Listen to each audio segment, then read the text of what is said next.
Assalamualaikum warahmatullahi wabarakatuh.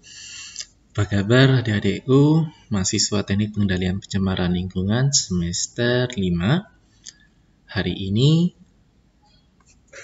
semoga kalian dalam keadaan sehat, dalam lindungan Allah, dan nyaman di rumah kalian untuk belajar ketiga. Kita lanjutkan ya pelajaran kita. Nah, kita telah belajar K3 dua kali ya. Pertemuan ke-9, 10, 11. Pertemuan ke-9 itu tentang tentang pembahasan tentang silabus tentang K3 itu bagaimana. Pertemuan 10 itu kenapa sih kita harus belajar K3? Buat apa fungsinya? Dan yang pertemuan selanjutnya, pertemuan hari ini, itu pertemuan 11, itu kita akan belajar tentang dasar-dasar K3. Nah, kita akan masuk ke dasar-dasar K3. Nah, untuk kita lebih dalam lagi untuk belajar K3, kita alangkah baiknya tahu apa sih pengertian dari K3 yang menurut para ahlinya tentunya ya. Menurut para ahlinya pengertian K3. Nah, yang pertama itu menurut John Ridley maksudnya, John Ridley, itu K3 adalah suatu kondisi dalam pekerjaan yang sehat dan baik. Suatu kondisi dalam pekerjaan yang sehat dan aman, baik itu bagi pekerjanya, perusahaan maupun bagi masyarakat dan lingkungan sekitar pabrik atau tempat kerja tersebut. Jadi K3 itu adalah suatu kondisi dalam bekerja yang sehat dan aman, baik itu bagi pekerjaannya, perusahaannya, maupun bagi masyarakat dan lingkungan sekitar pabrik atau tempat kerja tersebut. Jadi, kondisi dalam pekerjaan yang sehat dan aman. Tekan di sini, kondisi dalam pekerjaan yang sehat dan aman. K3, keselamatannya itu di amannya, dan kesehatannya yang sehat. Baik itu bagi pekerjanya, perusahaannya, maupun bagi masyarakat dan lingkungan. Jadi K3 itu ditekankan pada pekerjanya, pada perusahaannya, maupun masyarakat dan lingkungan sekitar pabrik tempat kerja tersebut. Itu menurut John Ridley. Nah, kalau menurut Mangkunegara, K3 itu adalah suatu pemikiran dan upaya untuk menjamin keutuhan dan kesempurnaan baik jasmania maupun rohania tenaga kerja pada khususnya. Jadi dia itu keutuhan, kesempurnaan baik jasmani maupun rohani tenaga kerja pada khususnya dan manusia pada umumnya, hasil kerja budaya untuk menuju masyarakat yang adil dan makmur. Ini menurut Mangkunegara. Lanjut. Nah, secara umum K3 itu apa sih? K3 itu adalah suatu ilmu pengetahuan dan penerapan. Jadi K3 itu bukan ilmu doang, tapi juga diterapkan. Diterapkan baik kehidupan kita sehari-hari di rumah, di kampus, maupun di perusahaan, guna mencegah kemungkinan terjadinya kecelakaan. Jadi kemungkinan terjadinya kecelakaan dan penyakit yang disebabkan oleh pekerja dan lingkungan kerja. Nah, jadi secara umum adalah ilmu pengetahuan dan penerapan guna mencegah kemungkinan terjadinya kecelakaan.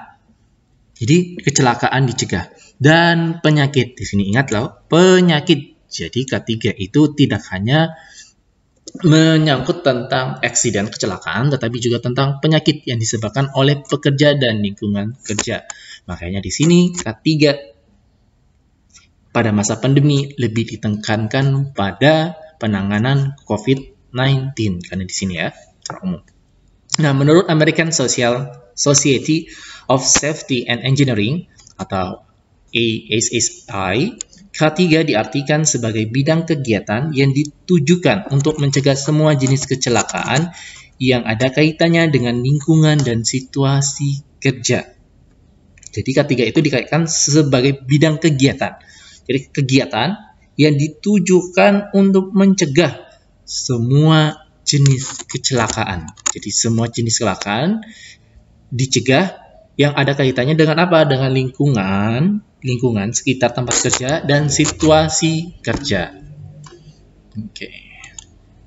Nah, pengertian ketiga secara umum juga kita simpulkan itu adalah bidang yang terkait dengan kesehatan, keselamatan, dan kesejahteraan manusia yang bekerja di sebuah institusi maupun lokasi proyek dengan tujuan untuk memelihara kesehatan dan keselamatan lingkungan kerja.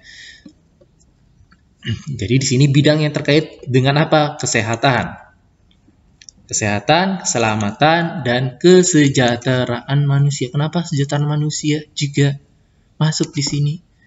Karena itu tadi ketika terjadi accident, kaki kalian patah atau worker atau pekerja mengalami accident, pekerja mengalami misalnya kakinya patah atau tangannya patah sehingga mereka tidak bisa kerja. Tidak bisa kerja ini akan mengakibatkan apa? Kesejahteraan pekerjanya menurun. Nah, kesejahteraan manusia inilah juga menjadi fokus juga dari K3 yang bekerja di sebuah institusi maupun lokasi proyek dengan tujuan apa? Memelihara kesehatan pekerjanya dan keselamatan lingkungan kerja. Jadi K3 itu memelihara kesehatan dan keselamatan kerja. Makanya di dalam K3 itu fokusnya ada beberapa fokus, tapi lebih condong ke tempat fokus kerjaannya. Misalnya K3 umum berarti umum bisa masuk. K3 migas berarti dia fokus ke migas. Tetapi migas juga akan melihat ke lingkungan kerjanya, lingkungan kerja di migas. Terus juga K3 konstruksi juga ada. Nah, dan belum ada K3 lingkungan. Karena kenapa? K3 itu memang fokusnya di apa? Untuk mencegah terjadinya kerusakan pada lingkungan kerja. Nah, di situ. Makanya di sini belum ada terdengar adanya K3 lingkungan, adanya K3 laboratorium ada. Oke. Kita lanjut ke slide berikutnya. Nah, tujuan mengembangkan dan mengaplikasikan K3 di perusahaan itu buat apa sih? Tujuannya kenapa sih K3 itu harus ada di perusahaan atau di institusi? Ada 3 ini. Yang pertama, meningkatkan keselamatan dan kesehatan kerja di perusahaan. Jadi meningkatkan keselamatan dan kesehatan pekerjanya. Melindungi pekerja atau karyawan dari semua gangguan kesehatan. Ingat loh, melindungi pekerja atau karyawan dari semua gangguan kesehatan. Termasuk sekarang lagi COVID-19. Maka suatu perusahaan atau institusi melindungi semua orang yang bekerja di suatu instansi atau di suatu perusahaan. Nah, dan yang terakhir adalah meningkatkan produktivitas perusahaan. Jadi dengan adanya K3 itu dapat meningkatkan produktivitas perusahaan.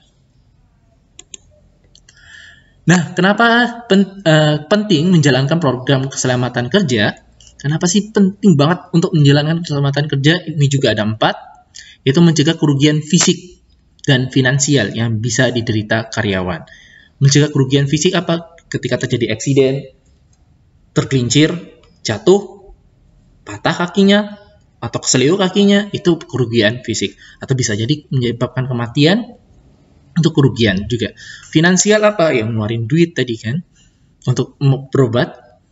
Yang selanjutnya, mencegah terjadinya gangguan terhadap produktivitas perusahaan. Iya, mencegah terjadinya gangguan terhadap produktivitas perusahaan. Karena ketika karyawannya mengalami eksiden, maka si perusahaan akan terganggu dalam produktivitasnya. Misalnya orang yang mengerjakan mesin itu terjadi eksiden, maka siapa yang bisa mengoperasikan mesin itu? Nah, inilah kenapa K3 dipentingkan. Kenapa K3 itu sangat ketat di perusahaan? Karena ini tadi juga, karena produktivitas perusahaan juga diperhatikan oleh perusahaan, karena perusahaan itu mementingkan profit, keuntungan.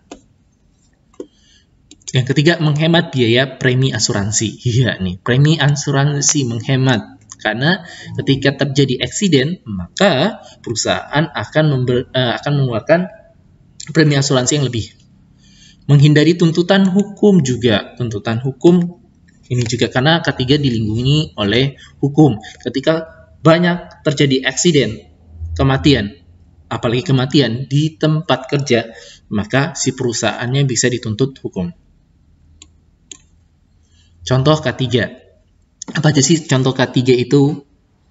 Pak, nih tadi, menyediakan alat pelindung diri APD. Penyediaan alat pelindung diri. Makanya ketika kalian masuk ke lab, apa yang harus dilakukan? Diberikan sarung tangan, gloves, diberikan masker, harus menggunakan sepatu, tidak menggunakan sendal atau sepatu sendal, menggunakan jas lab, baik di dalam lab maupun di luar lab. Karena kenapa? Ini tadi fungsi K3 itu adalah mencegah kalian terjadinya eksiden. Maka gunakanlah jas lab ketika kalian praktek baik di dalam lab laboratorium ataupun di luar laboratorium. Yang kedua, menyediakan peralatan keselamatan dan kesehatan kerja. Ya. Jadi institusi atau perusahaan itu menyediakan, tugas mereka adalah menyediakan peralatan keselamatan dan kesehatan kerja. Makanya di sini di Politeknik memberikan kalian apa? Masker untuk masuk ke dalam lab dan sarung tangan, gloves. Pelatihan keselamatan kerja. Ya, ini. Tapi jangan minta di institusi di Politeknik, Pak, saya mau minta pelatihan keselamatan kerja. Enggak ya. Pelatihan keselamatan kerjanya kalian itu adalah di teori K3 ini. Di teori K3. Itulah pelatihan keselamatan kerja. Tapi nanti ketika kalian di perusahaan, itu nanti ada juga pelatihan keselamatan kerja yang diberikan oleh perusahaan. Tapi kalau di Politeknik, di teknik pengendalian pencemaran lingkungan, pelatihan keselamatan kerjanya yaitu di teori ini ya. Teori pelatihan di teori K3. Lalu asuransi. Asuransi kenapa butuh? Karena itu tadi ketika kalian terjadi eksiden, asuransi yang menghandle-nya. Walaupun terjadi khilaf para ulama, asuransi itu boleh atau haram. Kalau Bapak sendiri, asuransi itu tidak dibolehkan. Itu pembahasan fikihnya panjang ya, asuransi. Bukan di pelajaran K3. Fasilitas dan sarana kesehatan. Fasilitas dan sarana kesehatan. Ya, ini. Juga contoh K3 adalah memberikan fasilitas dan sarana kesehatan. Itu nanti di tempat kalian kerja. Ingat, ketika kalian kerja, maka akan diberikan fasilitas dan sarana kesehatan. Contohnya kalau Bapak sekarang nih sebagai pekerja di Politeknik Negeri Cilacap. Pada masa pandemi, Politeknik Negeri Cilacap memberikan Bapak apa fasilitas dan keselamatan kesehatannya? Itu tadi memberikan jeruk nipis, memberikan juga madu. Nah, itu adalah salah satu fasilitas dan sarana kesehatan yang diberikan oleh instansi kepada pegawainya. Terus nanti kalian juga bilang, Pak, terus kami gimana? Loh, pertanyaannya, apakah kalian pegawai Politeknik atau tidak? Nah, itu jawab. Silakan dijawab. Nah, nanti ketika kalian juga kerja di suatu instansi, pasti kalian akan diberikan fasilitas dan sarana kesehatan. Dan yang selanjutnya, nah, apa-apa sih macam-macam kecelakaan kerja? Banyak banget ya. Macam-macam kecelakaan kerja itu banyak banget. Ini ada beberapa, yaitu terjatuh, tertimpa benda, terjatuh atau tergelincir ya, tertumbuk atau terkena benda-benda, terjepit oleh benda, pengaruh suhu tinggi, kena pengaruh suhu tinggi, terkena arus listrik, kontak bahan-bahan berbahaya atau radiasi. Ini adalah macam-macam keselamatan kerja. Jadi apapun yang membahayakan itu adalah kecelakaan kerja. Nah, kecelakaan kerja dapat menyebabkan 5 kerugian.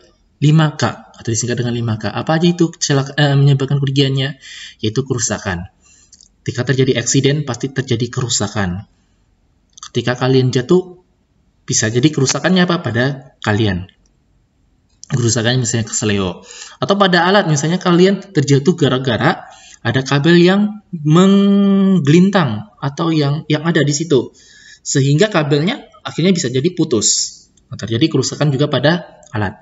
Terjadi kerusakan pada alat dan terjadi kerusakan pada manusianya, yaitu kerusakannya maksudnya adalah kesleo atau kakinya patah, terus segala macam.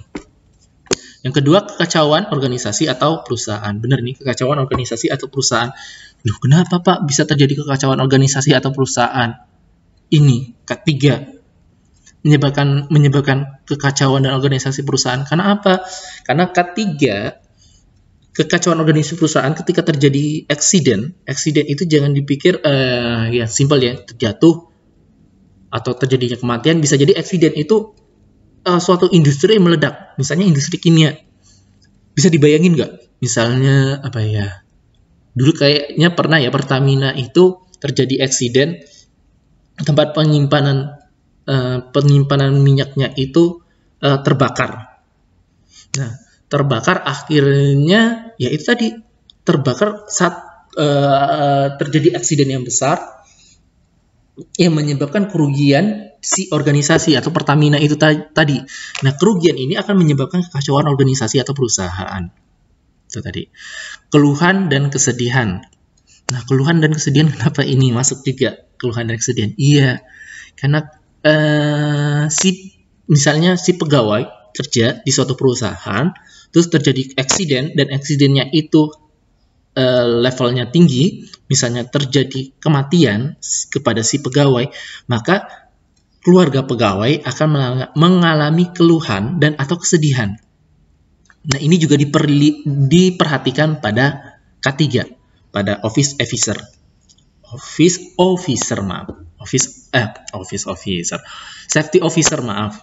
officer, keluhan dan kesedihan. Yang keempat, kelainan dan cacat. Ini juga ketika terjadinya kecelakaan, accident, kelainan misalnya apa? Misalnya terjadi radiasi, terjadi kelainan akhirnya mutasi gen, atau cacat misalnya patah tangannya, patah kakinya karena tergelincir, dan yang terakhir adalah kematian. Inilah penyebab kerugian ketika tidak diterapkan K3. Oke, semoga dapat pahami untuk materi ini. Terima kasih. Kita lanjutkan pada pertemuan selanjutnya. Assalamualaikum warahmatullahi wabarakatuh.